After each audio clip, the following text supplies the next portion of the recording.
Welcome back to Fog Wrestling, 16th of May 2002, Go Home Show.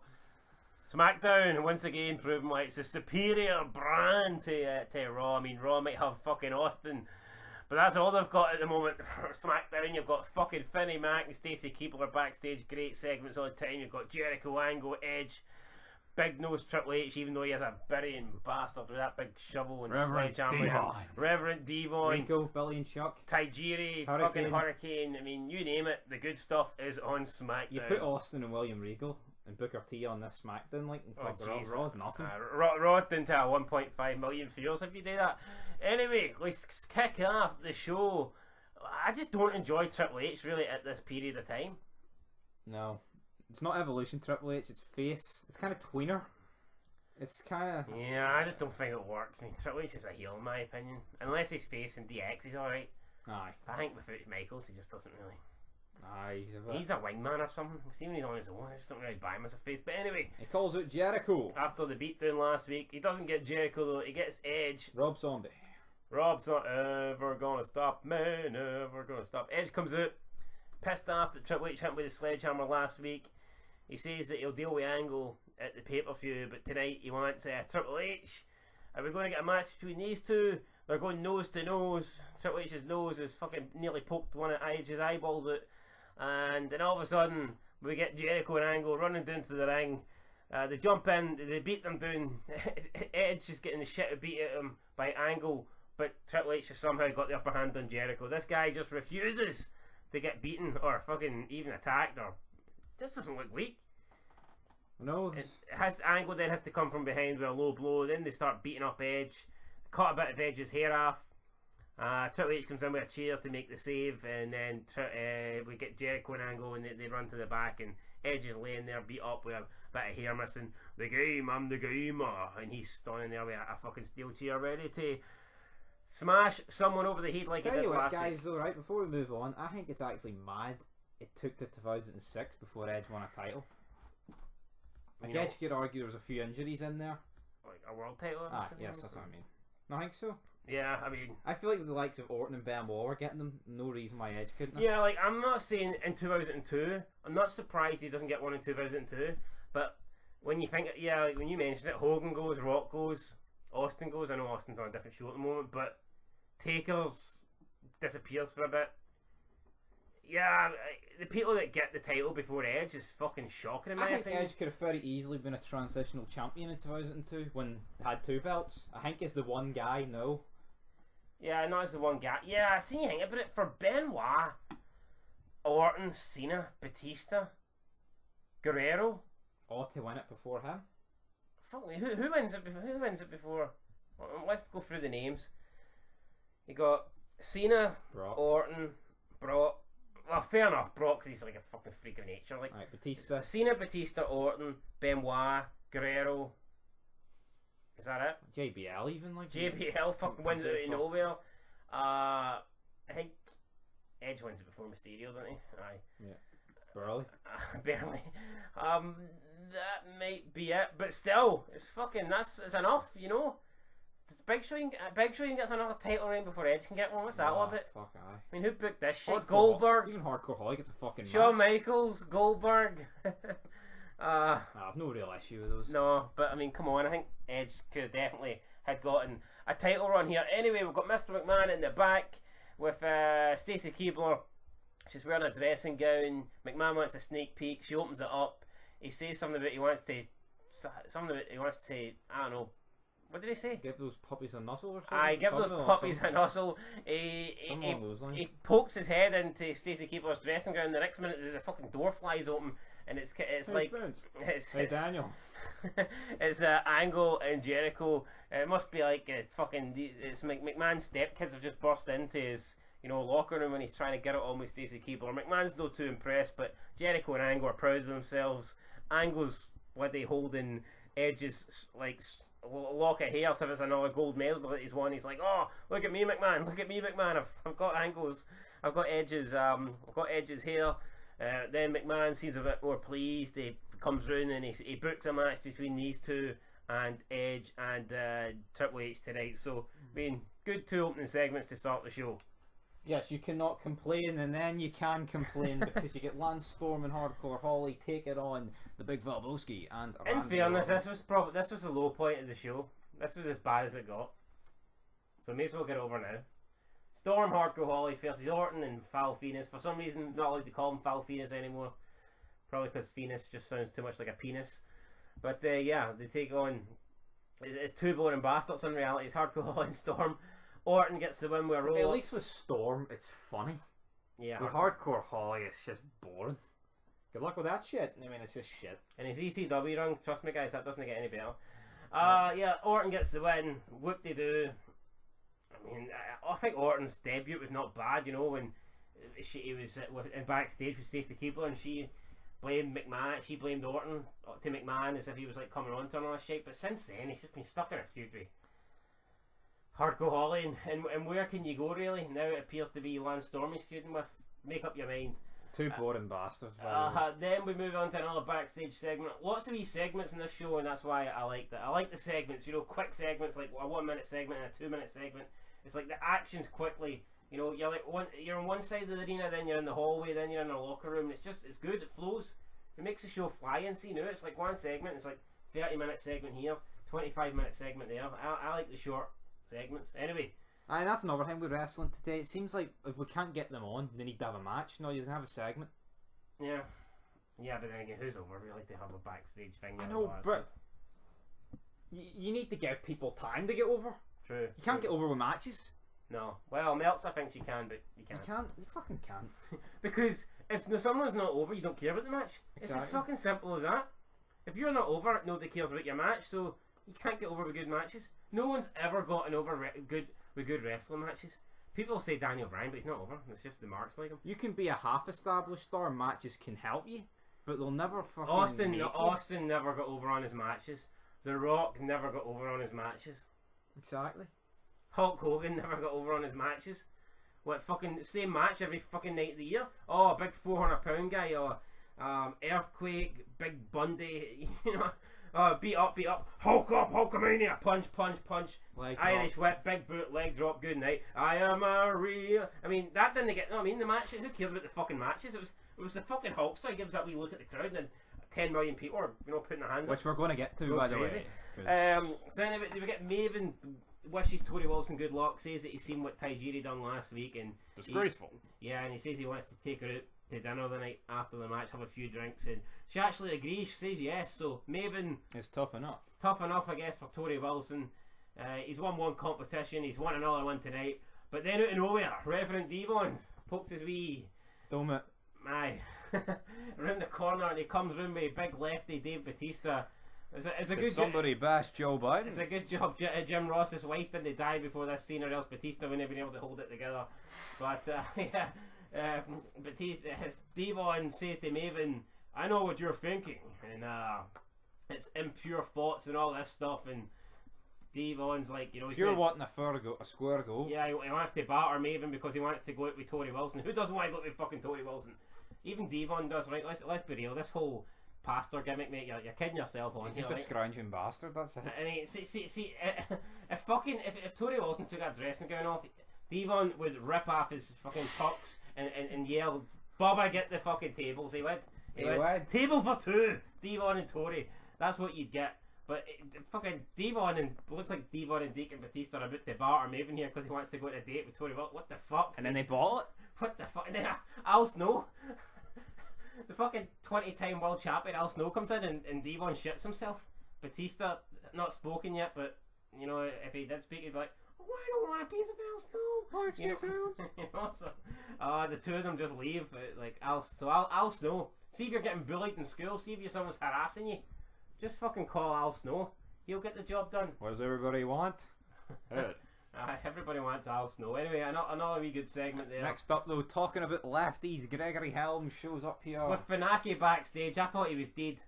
SmackDown's #1 announcer. It's not Gregory Helms. It's Investigator. Helms. We'll call him Investigator. His press strapped to his fucking dome.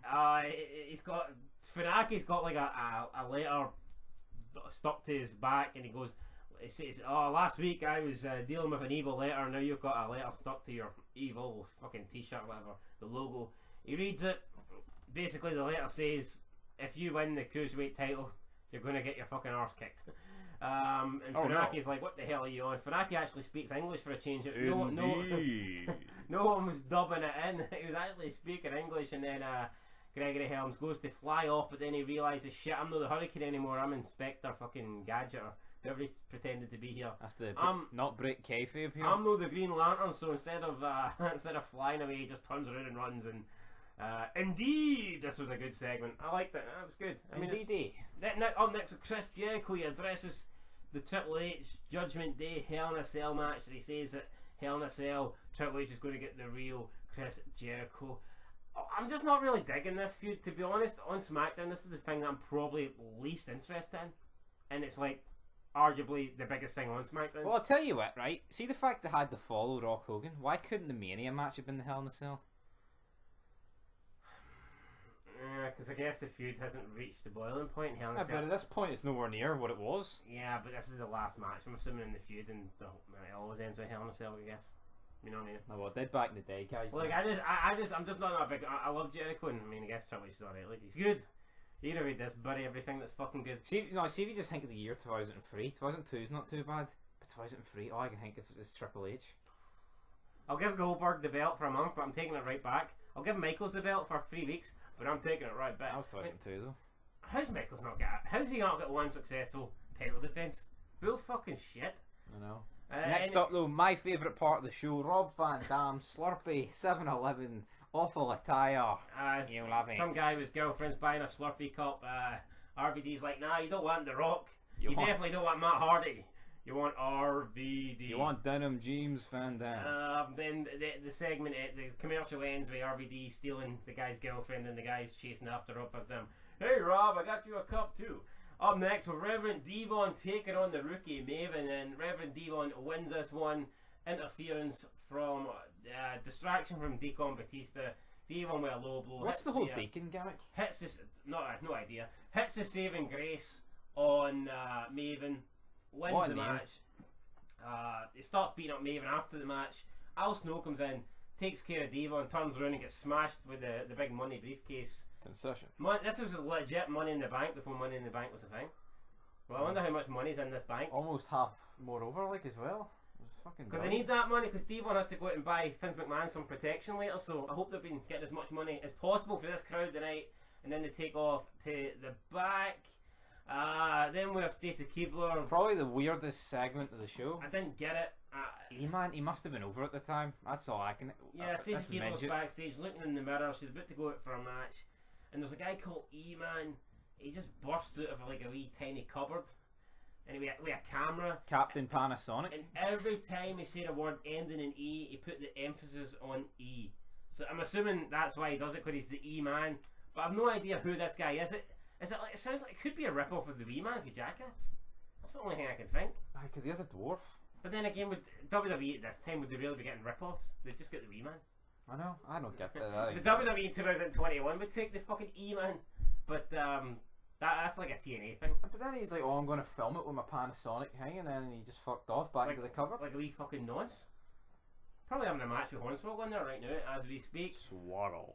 Anyway, out next, Stacey Keibler versus Tori Wilson swimsuit competition. It doesn't happen because Tajiri comes out.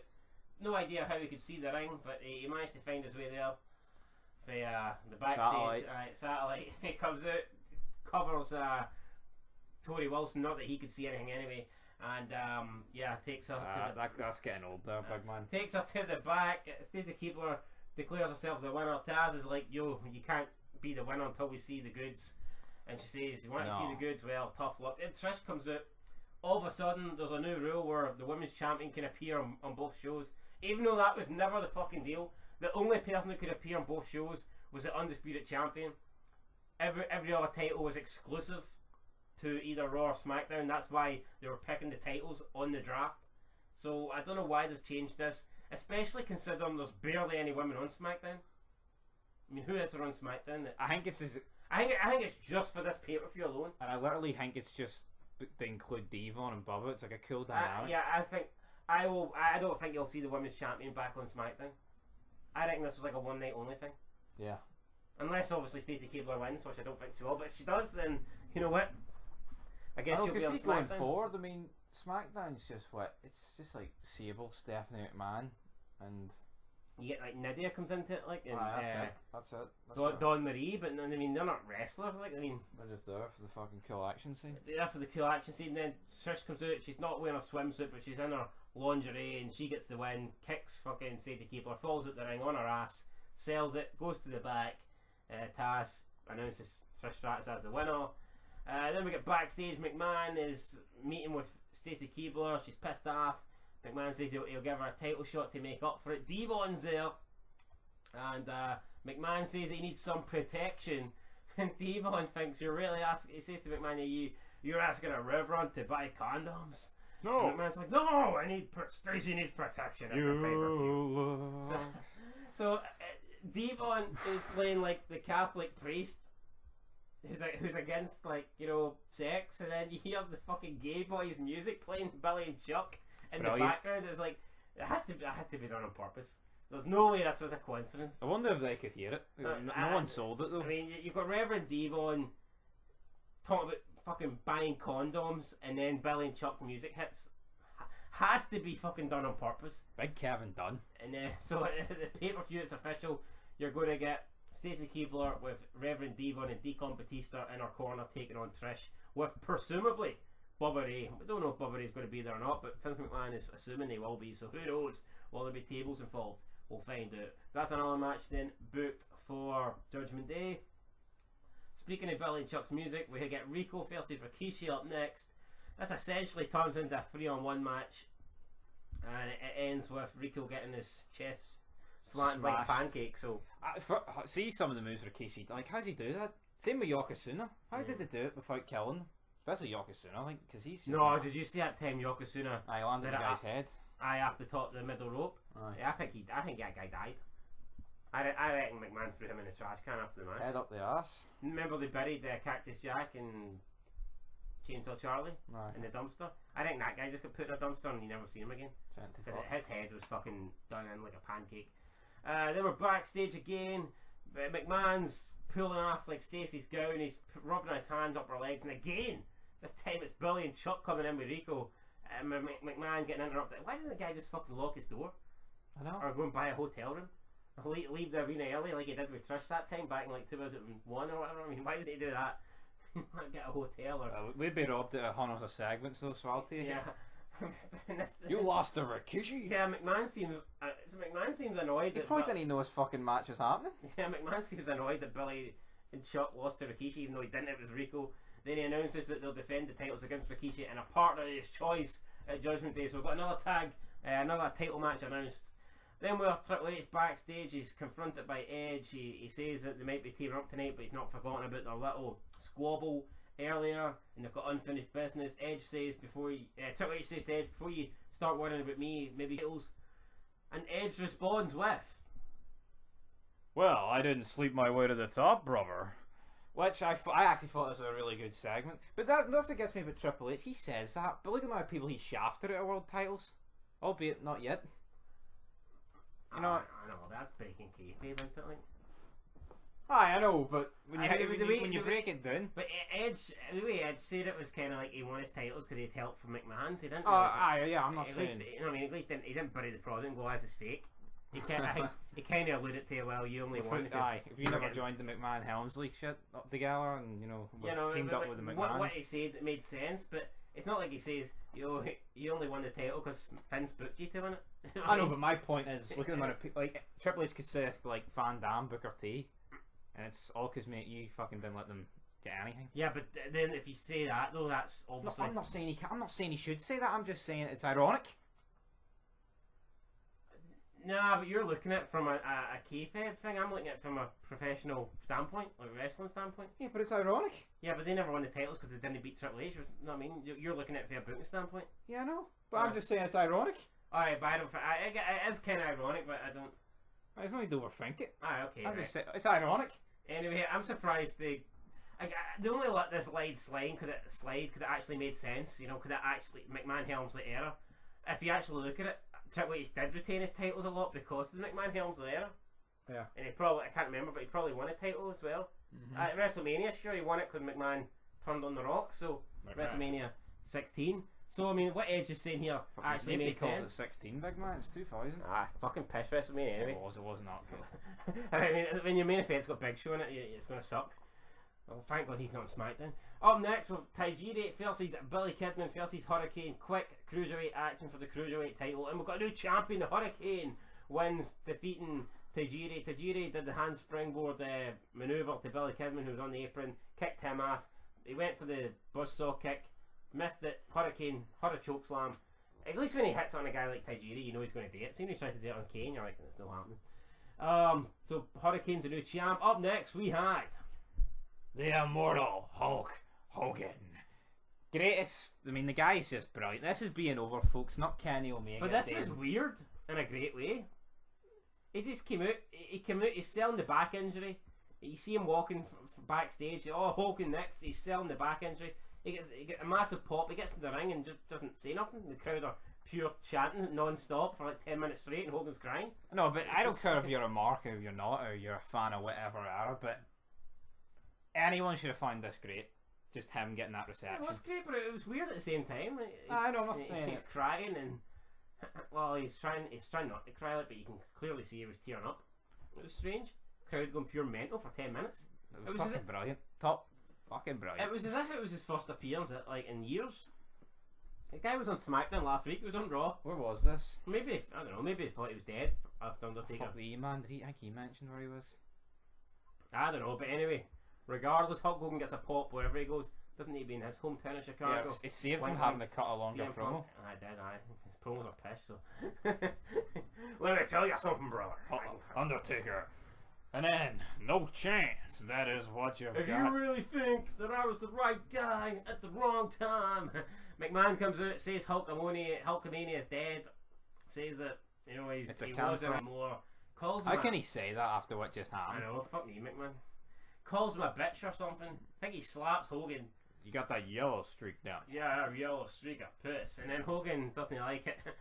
Beats up McMahon. McMahon falls to the floor. Hogan bounces off the rope, hits a leg drop, breaks his hip for the 10th millionth time. But it's all good in the hood, brother, because the crowd are going mental. Hulk Hogan starts celebrating. His music plays. It's a shame it's not real American, but you can't have everything in life. I know it's so funny about this. It shows you how much a crowd makes it. Say this was in the pandemic era and there's no noise. This would have been fucking awful. And imagine Hogan for 10 minutes just standing there, leaning against the ropes, not knowing what to say, with just silence, crickets. Fuck me, would have been awful. But crickets, that's what pandemic era. That's what they get pre-pandemic era anyway. Fucking it doesn't really matter. Next up though, main event time. Kurt Angle and Jericho taking on Triple H and Edge, who are not happy but working with each other, by the way, may I add. But this was a much better main event than anything we've seen on Raw in fucking ages. Obviously, we have seen this match before, it's just been Hogan's been in the team of Triple H. Yeah. Instead of Triple H. But of course, Triple H, his team pick up the L here, but Triple H has to be nowhere near the arena, so he's never linked with an L. Edge goes for the spear on Angle, and Angle out of nowhere grabs a fucking chair. Takes his dome off. I mean, cat-like reactions here by Kurt Angle. Smashes, never seen it coming. Good camera cuts, I guess. But, I mean, Triple H obviously was nowhere to be seen at this stage, so it's almost like Edge just lost on his own, because Triple H thought, well, Edge is going to lose. I'm getting out of here. No, it was taxi for Triple H. I don't know, it was a weird way to end the Hell in a Cell build, though. Like, those two just fucking off. Yeah. That was a bit weird. Yeah, I don't know. No closure or nothing, or... I'm not saying it needed closure, but you know what I mean. No, it was just a bit weird. Maybe we're supposed to believe that they keep brawling until Sunday night, you know. Remember that said, bro. Brawl for all. But yes, Edge buried here, but will he be buried come Sunday, big man? Who knows? Who knows? Got to tune in to Judgment Day to find that out. But anyway, rating out of 10. I think we gave Raw, what, a 3? 4. I will give... I'm torn between... I'll give it an 8. I'm giving it an 8 because I think the Hulk Hogan ovation, and I like Triple H McMahon's backstage segments, especially the Reverend Devon one. There's a lot of good stuff on the show. I like it. It's a match or like an iconic, like a proper iconic moment away for a 9. Yeah, And I'm pretty sure the top 5 moments is going to be a tough choice because there's a lot of stuff that could go on it. Like Raw, we had to think to actually come up with 5 moments. I'm sure with this SmackDown, it's going to be hard just to pick 5. Anyway, that's it, guys. Till next time. Peace.